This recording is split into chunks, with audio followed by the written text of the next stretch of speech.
Hey everybody, I'm MatadorPhilip, once again with HipsterMermaid, and welcome back to another episode of Balance and Bullshit.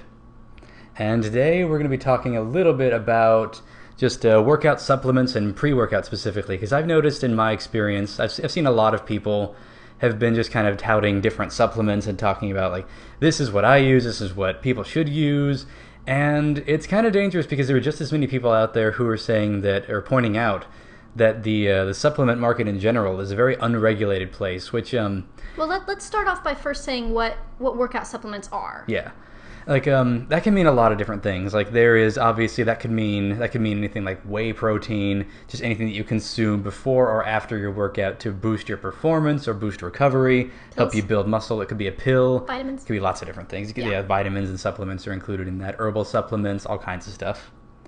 And that whole thing as an industry is pretty widely unregulated because it's kind of difficult to put a finger on that. Like the FDA doesn't really have a lot of say in that, which doesn't really matter if it does. We'll talk about that in a different video. We'll talk about the FDA and why you shouldn't really care if things are FDA approved or not.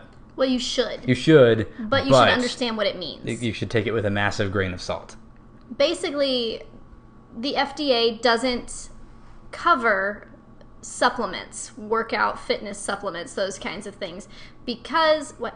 I was going to say they cover them at a certain point. Like they're only allowed to investigate supplements if they've been proven to be harmful.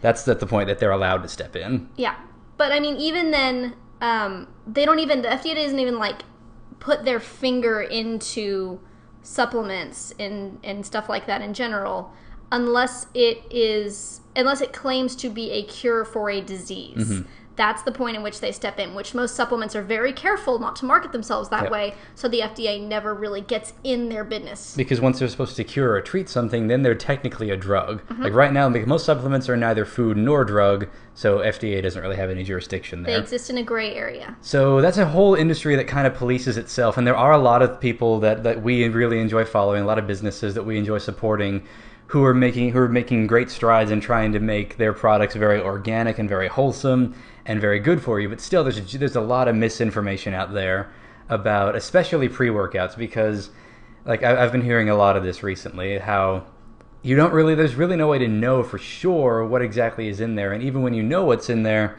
you can't know for sure exactly in what quantities it's in there, and if anything else might have gotten filtered in along with all that.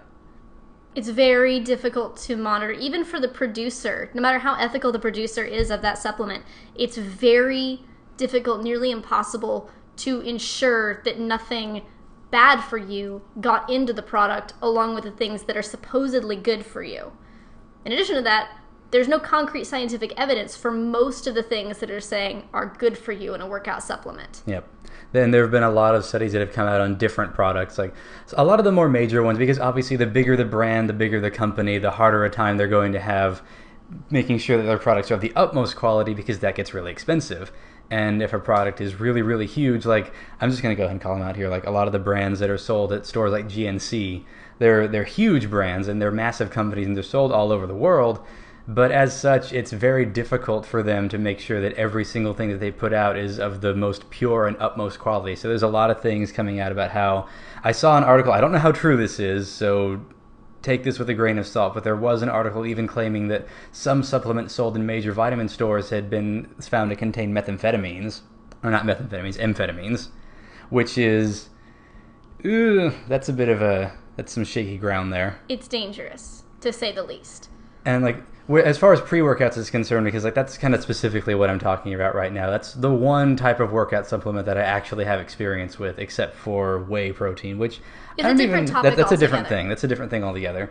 But most of the ingredients that you'll find in an average pre-workout, like they'll have a source of carbs, something to give you a bit of an energy boost. A lot of them will have a source of caffeine, which is a good thing to have. Just like things that get you energized and ready, but a lot of them claim to increase the amount of muscle mass that you can actually gain from a workout, which is like how they do that is kind of a mystery at some points. Like a lot of them have creatine, which is mostly been proven to be like a fairly reputable source of like a fairly reputable supplement to take before your workout, like creatine. There's nothing really wrong with it, But there's a lot of debate as to how much is good for you and how little is good for you and how much is too much for you. So a lot of these are just kind of mixed bags of ingredients, and you can never really be sure exactly what you're getting. And another thing that you find, and I'm talking here about the unethical companies, which he's been giving a lot of credit to a lot of companies where I won't. I will say that the majority of supplement companies out there are just money-making machines. They're just corporations that are out to make a buck on the fitness industry. And the dangerous thing about that is they don't care. There's a lot of people who do not care what gets into their products, and even will go so far as to try to disguise some of their ingredients. I saw one herbal supplement, fitness herbal supplement company that put, oh crud, I can't remember the ingredient now. I want to say it was ginseng, and promoted it as something that it absolutely was not. So I did find the article. I'll still link it, but I did find it, and it was ginseng. A lot of people already know that ginseng has a lot of, it's supposed to have a lot of good beneficial things about it. It boosts your energy. It's supposed to help with memory retention, stronger mental functions, all of that kind of stuff.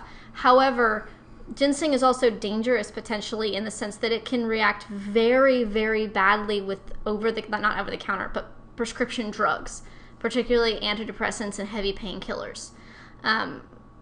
Obviously, if you're on heavy painkillers, you probably shouldn't be working out anyways. But antidepressants for people with depression, that's a daily thing that you do, usually. You take your antidepressant medicine. And so if you're taking a supplement that has ginseng in it, that's touted to be, oh, so good for you, but it doesn't advertise itself as ginseng, you'll have no way of knowing that that's what you're about to put in your system. And it could have some very, very serious side effects, including cardiac arrest. So that's the kind of thing that we're talking about, is the fact that because it's not FDA regulated, there's really no governing body to tell you what is and isn't safe. So you're kind of playing like Russian roulette with fake medicine. Mm-hmm. Pseudomedicine. And I've tried, like I said, I've tried a couple myself, but all the ones that I've tried, I made sure that they were vegan products, which is odd because I don't really do anything else vegan. Like, I'm not vegan. I just want to put that out there right now. But I've noticed that a lot of the products that advertise themselves as vegan and as organic, they tend to be a lot more reputable, and they tend to advertise a lot more clearly exactly what's in them. And I find that I just trust that a lot more. So those are the ones that I've tried. And so I would say if you're going to try pre-workout, like, it does feel like it helps out your performance. And now whether or not it does is debatable. There's varying research on that. People are still doing all kinds of research trying to figure that out.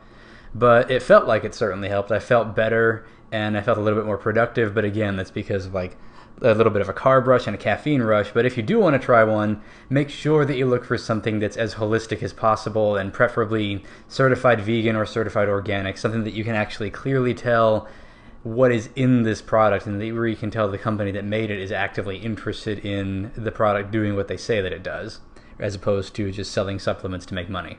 Absolutely. And right now, that's about all I have to say on that topic. So I'll probably be talking about this plenty more later, because there's all kinds of research that's constantly being done and new things that are found out all the time. Basically, if someone comes at you, a company or an individual, saying that this supplement or this pre-workout formula, this is the key to my muscular success, absolutely double think what they're saying. Absolutely question everything that they're saying, because there's no scientific evidence to back it up. Fact check that shit, bruh. Also ask them if they're being paid to say it. That's important.